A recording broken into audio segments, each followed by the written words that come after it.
Is your double-wide mobile home stuck in the 70s with a popcorn ceiling? Today, we'll show you how to remove that outdated texture and give your home a fresh, modern look. First, safety is key. Wear a mask, goggles and gloves. If your home was built before 1980, make sure to test for asbestos.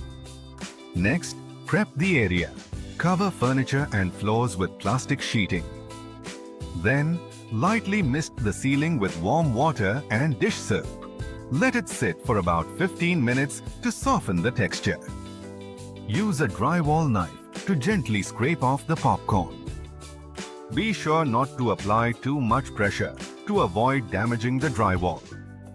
Finally, clean up by sealing debris in contractor bags and wiping the walls with a damp cloth. And there you have it, a sleek modern ceiling.